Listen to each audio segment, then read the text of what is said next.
So here we are, empty garage. No fun cars for me. The SEC is at the shop. It turns out also that the leaks that I had mentioned on the podcast, there was an oil leak, there was that fuel smell, were a little bit more than I anticipated. So tune in on our Sunday episode of this week's Drive While Awesome podcast to find out what that is, and I'm sure we'll be discussing it.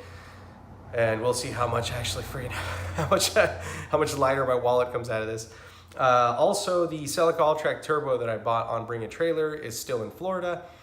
I will be shipping it back. There's a whole kind of project that we're working on with that. It'll be going down to Southern California, and then we'll be driving it up. So stay tuned there. Our buddy Nick at Beeline Coffee, delicious stuff, picked it up for us, and so he's storing it at his place and getting a few things checked out as well.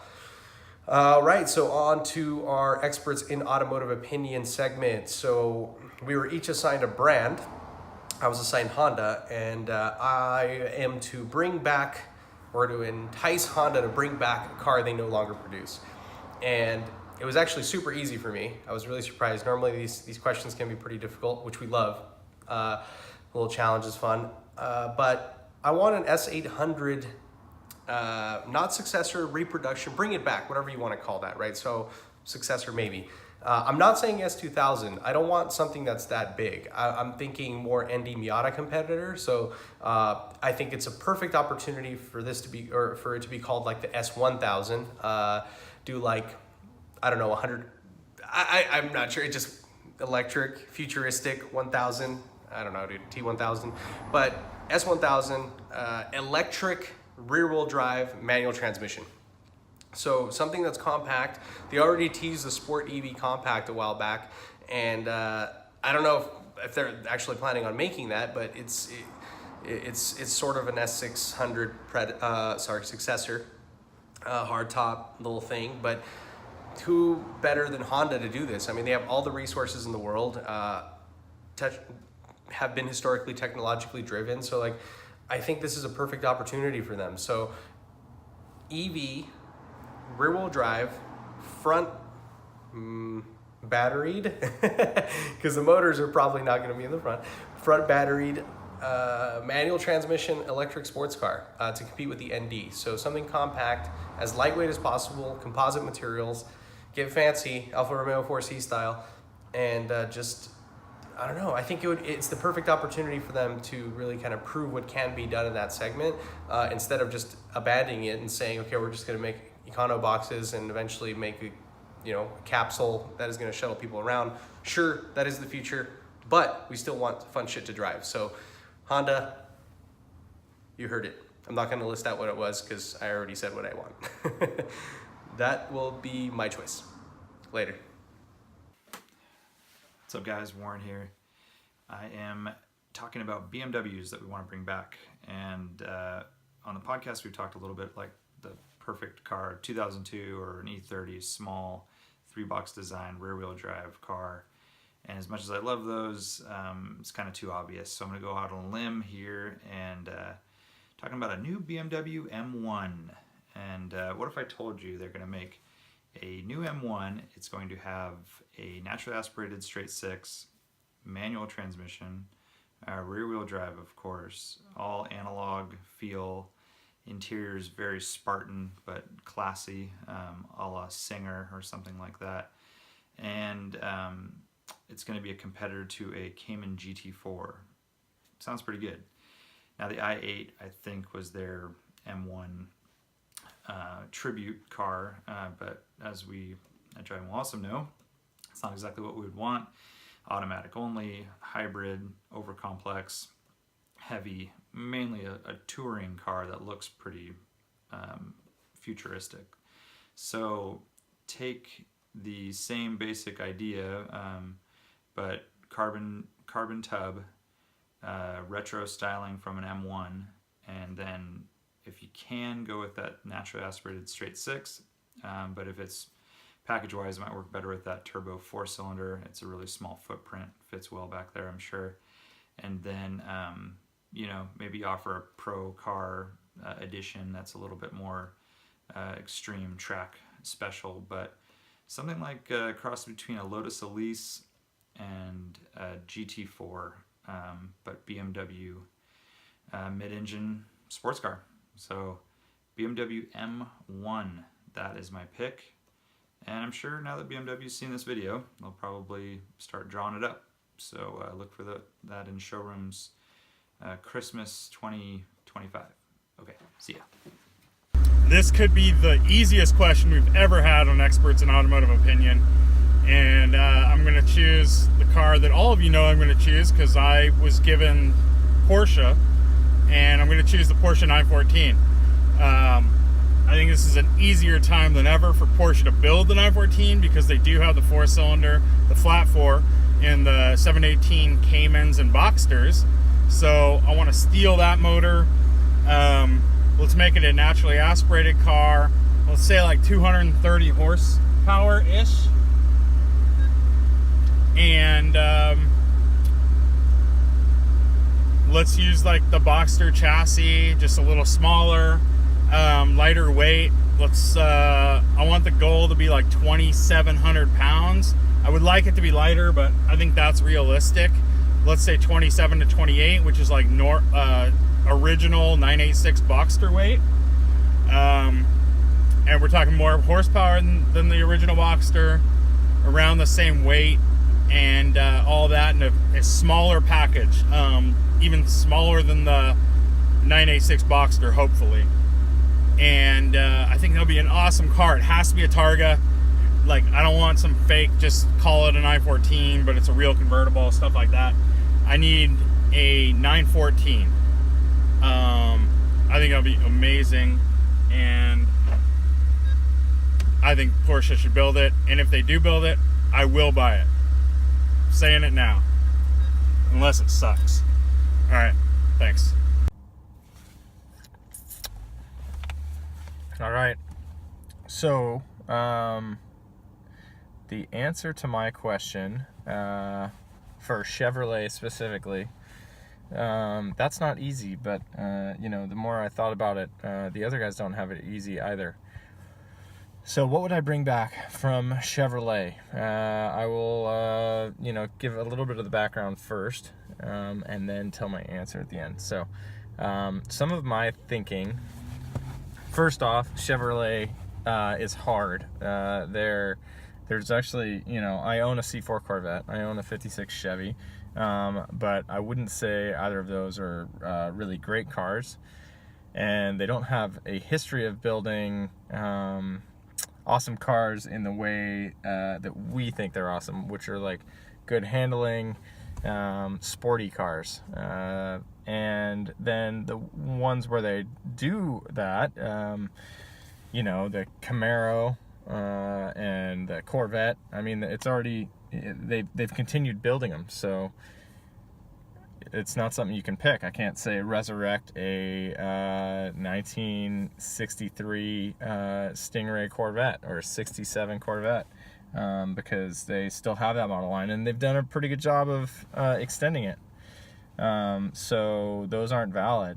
So I don't know. I was racking my brain, and it took me a little while to get to my real answer here. But my first thought was going down the path of, you know, when they started doing European copies and like gas crisis stuff, where they started trying to make them cars a little more lightweight, and so stuff like the VW Beetle came out and sold really well, and Ford and GM, American car companies, they tried to jump into that game too. Also, I'm building off of, I remember when I was younger, I had this book of Chevrolet, and it was a book that listed all of the Chevy models and had all the details about them, you know, like the specs and the different trim levels and, you know, everything. And it went back super far, but I remember combing through it one night looking for what was the lightest weight Chevy you could get. Just thinking that, you know, if you were going to build a sporty car, or maybe I was thinking of like a fast car, I don't know, you know, you'd want to start with a lightweight model and then go from there. And I'm pretty sure that it's the Chevy Nova, the first one, the Chevy 2, which came out in response to the Ford Falcon. And this was like in that time period. And I don't want to pretend like I'm a history buff here, but this is just kind of going off the knowledge I'm drawing on, wrong or right on, early Chevy cars and something we might be able to resurrect. So, possibilities, Nova, and that would be like the lightweight version of something, a cheap economy car, but rear-wheel drive, built on a basic platform with reliable or with parts bin stuff. So it's kind of like on the cheaper side, but might still be fun. And you probably wouldn't want the straight axle in the rear and all that stuff. But yeah, so then what other possibilities are there if you try to go like the Euro influenced American cars? Chevy Monza is one. Chevy Vega, they had the Chevy Vega Cosworth. And so I was poking around a little bit, looking up the history on those, and it's really pretty comically terrible. Like John DeLorean is coming out and saying that the Vega is just like totally designed by the wrong people, and they had no idea what they were doing. And John DeLorean at the time was like a designer over there. So I don't know, the Vega actually is kind of a fun choice, especially if you do a Cosworth one. So say you actually do good build quality. Oh, so one of the things that I learned is that the Vega, they were trying to make it cheap by doing something new at the time, at least for American car companies, which is modular design. And they were hoping that it would be both cheaper to assemble, they had fewer parts overall, and that it would reduce rattles and noise, vibration, harshness stuff. But apparently that did not work out. It wasn't because it was a bad idea. It was probably just the execution. Other things, I guess, side note, that affected the sales of Vegas were like they tried new dipping processes for the primer, and that didn't work totally. And so they were rusting on the lot, and that's not good for sales. But yeah, like a modern Vega with a Cosworth motor, hot inline 4, rear wheel drive, lots of window area, that could be cool. That was almost my decision. Another one to think about is the Chevy Corvair. That could be interesting. Flat 4, partner with Subaru or something, rear engine, rear drive. Another one where European influence, so you just take that, you don't have to make it look like a Corvair did back then, but you could take the fundamentals of it, which is, let's make something stylish, something that you would see in Europe, bring it over to the US and get fancy with the suspension and all that. So Chevy Corvair could be kind of cool, but I don't really want to bite on the whole Subaru stuff and Porsche stuff. I don't feel like it's a good answer for Chevy, because it doesn't really, it's not what Chevy does best. I think it is kind of a cool idea as an experiment, though. So those are all fine, but it just, I don't know.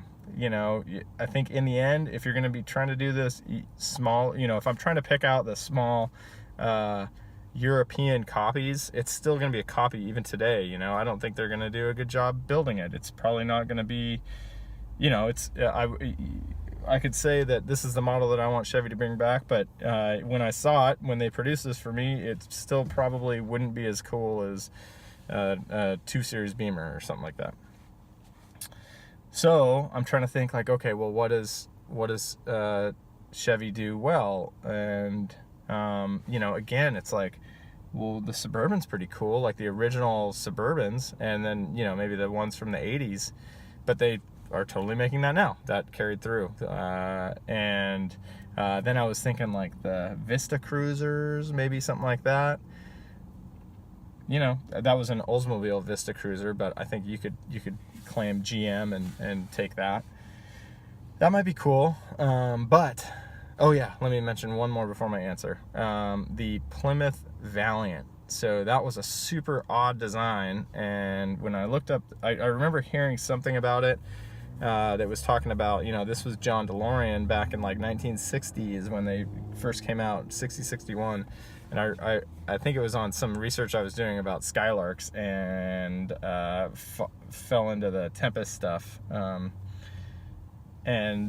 Something, it was like totally funky suspension, trying to make it low cost, but also sporty. And it ended up being pretty lightweight. They did a crazy thing with the motor. Anyways, I was pretty enthusiastic about them before. Then I started reading about them again, and it didn't sound as cool, actually. Like, I don't know. Maybe I'm thinking about two different cars. But anyways, John DeLorean designing the Pontiac Tempest or something similar. I thought that was going to be something to go with, but it didn't turn out as cool as I was hoping with my research. So, my answer, Chevrolet K5 Blazer. Pretty cool. Full removable top, full size pickup. The SUV. You make it legit, right? Like, do something that would compete with the Raptors and whatever new Ford Bronco they're going to come out with. But do full removable top. And just standard stuff, the standard V8 LS or whatever they're doing nowadays. Just make it parts bin stuff that's well proven and be like a, just American solid truck, removable top, all fun. I'd like to see it, and let me know if they're actually making this. I don't watch the new car stuff. Let me know if they're making it and I'm just not seeing it, because then that would make my answer invalid and I'd have to go with Chevy Vega. But yeah, an FJ Cruiser's driving by me right now. Something to compete with that sort of thing, but full-size version.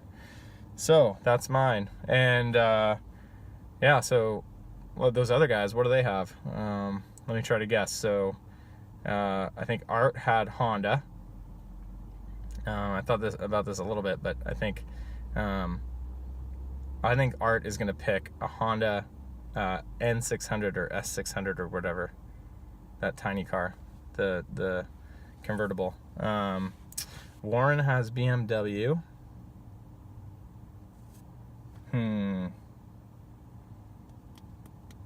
He's probably going to say something weird, but I think that the E30 would be, like a smaller 325. I don't know if that's a valid answer. But it would be super cool if he said the BMW 700, which was a tiny car powered by a BMW motorcycle engine in the middle. That would be cool. And then what about Lane? He has Porsche. That's a hard one, right? Because it's like Porsche does everything still. Like, will you say, oh, bring back a 914, but that's the Boxster. Bring back a 550 Spider, also a Boxster, basically. 911, it's there. So, I don't know, but 944 would be sick, right? Maybe that's Lane's answer. That might be an easy one. I mean, I think he digs it a lot. He likes the FRS, a Porsche version, front engine, rear transaxle, rear drive. That might be the most fun out of all of them. All right, there we go. Thanks for playing. Bye.